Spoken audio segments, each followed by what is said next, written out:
Ok les amis, donc on poursuit la vidéo. La polygamie est-elle chrétienne? On parle rapidement Matthieu 19, verset 9. Matthieu 19, verset 9. Où le Seigneur Jésus-Christ lui-même donne sa position.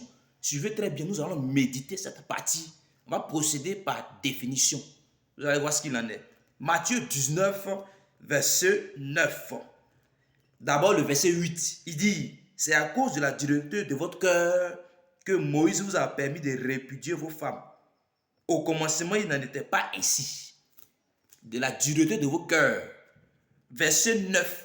Mais je vous dis, moi Jésus, Jésus que moi vous suivez là, lui que moi que vous adorez là, je vous dis, une nouvelle recommandation. Celui qui répudie sa femme, sauf pour infidélité, et qui en épouse une autre, commet un adultère. Donc, selon ce verset, par définition, suivez très bien, par définition, un adultère, c'est celui qui répudie sa femme, sauf pour infidélité, et qui en épouse une autre. Selon ce verset, par définition, il reprend, par définition, un adultère, c'est celui qui répudie sa femme, sauf pour infidélité, et qui en épouse une autre. On poursuit la définition.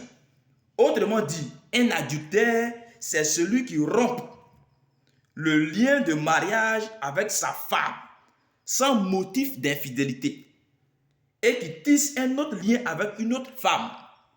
Autrement dit, il reprend. Un adultère, c'est celui qui rompt le lien de mariage avec sa femme sans motif d'infidélité et qui tisse un autre lien avec une autre femme. En d'autres termes, un adultère, c'est celui qui n'a pas réussi à rompre le lien de mariage avec sa femme, puisqu'il n'y a pas eu d'infidélité. Il n'y a pas eu d'infidélité, donc le divorce n'est pas valide. Le divorce n'est pas consommé. Et qui tisse un autre lien avec une autre femme en l'épousant. Il reprend. Autrement dit, ou bien en d'autres termes, un adultère, c'est celui qui n'a pas réussi à rompre le lien de mariage avec sa femme, puisqu'il n'a pas eu infidélité, et qui tisse un autre lien avec une autre femme en l'épousant. Donc, un adultère, c'est celui qui est toujours lié à sa femme et qui tisse un autre lien de mariage avec une autre femme en l'épousant.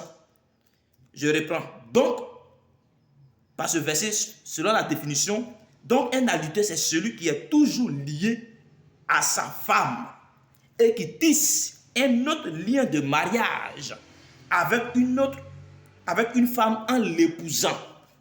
Vous voyez un peu, non? Maintenant, regardez, un polygame, c'est qui? Un polygame, c'est celui qui est lié à une femme ou sa première femme et qui épouse une autre. Un polygame, c'est celui qui est toujours lié à sa première femme, à une femme et qui épouse une autre femme. Conclusion, un polygame est un adultère. Un polygame est un adultère chronique. Un adultère est un polygame. Donc vous voyez, lorsqu'on médite Matthieu 19, verset 9, on s'en rend compte que un polygame est un adultère. Parce que lui, il a rompu le lien sans motif d'infidélité. C'est même pas infidélité conjugale même. Ça, c'est un autre débat. On va en parler après. Il a rompu le lien sans motif d'infidélité. Donc, selon le Seigneur Jésus-Christ, le lien est valide. C'est comme s'il est toujours lié à sa femme. Et il épouse une autre. Il dit c'est adultère. S'il y avait eu infidélité, en ce moment, il n'est pas lié à cette première femme. Et il allait, en épousant une seconde, une autre femme, il n'y a pas d'adultère. C'est la même chose que le polygame fait. D'abord, il va faire une première dot. Et ensuite, il va faire une seconde dot. Même s'il va les deux femmes à la mairie, il va faire d'abord un premier serment. Avant d'épouser, il va faire un premier serment et puis un second serment. Vous voyez? Donc, ça veut dire que la polygamie, celui qui pratique la polygamie, il est adultère. Donc, ça le met dans l'iniquité. Parce que ni les adultères hériteront le royaume des cieux. Ça le met dans une mauvaise posture pour le ciel. Donc, un adultère est un polygame. Un polygame est un adultère chronique. Et ça peut le faire rater le ciel. Si tu vas dans une église où le pasteur, le révérend a 2 ou 3 femmes, c'est pas bon. C'est même pas bon. Il est en iniquité, dans un état d'iniquité. La pratique du péché, la pratique de l'adultère, ça ne va pas au ciel. Donc voici ce qu'il en est. Ok, Dieu vous bénisse.